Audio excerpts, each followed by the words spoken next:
Hi hello friends. March 1, 2024న థియేటర్‌లో release అయిన 'భూతద్దం భాస్కర్ నారాయణ' అనే సినిమా ఇప్పుడు ఆహాలో స్ట్రీమింగ్ అవుతుంది. ఇందులో శివ కందూరి డిటెక్టివ్ భూతద్దం భాస్కర్ నారాయణ అనే టైటిల్ రోల్‌లో కనిపిస్తారు. ఇక ఈ సినిమా చూసిన తర్వాత నా ఒపీనియన్ చెప్పాలంటే సినిమా చాలా బాగుంది. ఒకసారి చూడవచ్చు అనిపించింది. ముఖ్యంగా క్రైమ్ థ్రిల్లర్ జోనర్‌లను ఇష్టపడే వారికి ఈ సినిమా ఖచ్చితంగా నచ్చుతుంది. ఇక ఈ సినిమాని ఫ్యామిలీతో చూడవచ్చా అంటే చూడవచ్చు. ఎలాంటి రొమాన్స్ సీన్స్ గానీ, అడల్ట్ సీన్స్ గానీ లేవు. ఇక ఈ సినిమా కథ విషయానికొస్తే ఆంధ్ర, కర్ణాటక బార్డర్‌లలో అమ్మాయిల మర్డర్‌లు జరుగుతాయి.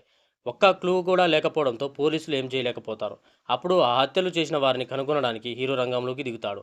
హీరోకి తోడుగా హీరోయిన్ ఆ కేసులని ఇన్వెస్టిగేషన్ చేయడానికి జర్నలిస్ట్‌గా సహాయం చేస్తుంది. మరి హత్యలు చేసిన హంతకుడిని మన డిటెక్టివ్ హీరో పట్టుకున్నాడా లేదా అనేదే ఈ సినిమా స్టోరీ. ఇంకా ఓవరాల్‌గా ఈ సినిమా గురించి చెప్పాలంటే ఒక క్రైమ్ థ్రిల్లర్‌కు డివోషనల్ టచ్ చేస్తూ డైరెక్టర్ పురుషోత్తం రాజ్ రాసుకున్న కథ బాగుంది. చాలా రోజుల తర్వాత మనం ఊహించలేని విధంగా రాసుకున్న కథ కూడా చాలా బాగుంది.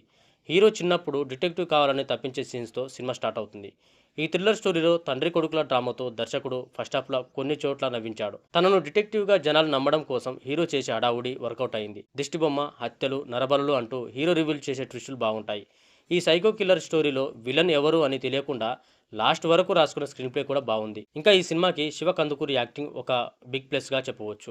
ఆయన డిటెక్టివ్ క్యారెక్టర్‌లో చాలా న్యాచురల్‌గా నటించారు. ఫస్ట్ హాఫ్‌లో సరదాగా, కామెడీగా, సెకండ్ హాఫ్‌లో సీరియస్‌గా నటించి మనని 100% ఎంటర్‌టైన్ చేస్తారు. అలాగే హీరోయిన్ రాశి సింగ్, రిపోర్టర్ లక్ష్మి అనే క్యారెక్టర్‌లో చాలా అందంగా కనిపిస్తారు.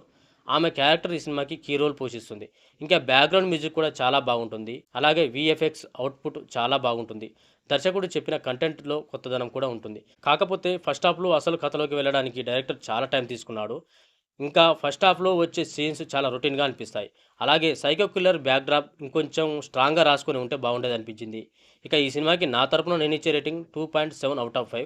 ఇది ఫ్రెండ్స్ ఈరోజు ఈ వీడియోలో భూతద్దం భాస్కర్ నారాయణ మూవీ రివ్యూ. ఈ రివ్యూ గనక మీకు నచ్చినట్లయితే లైక్ చేయండి.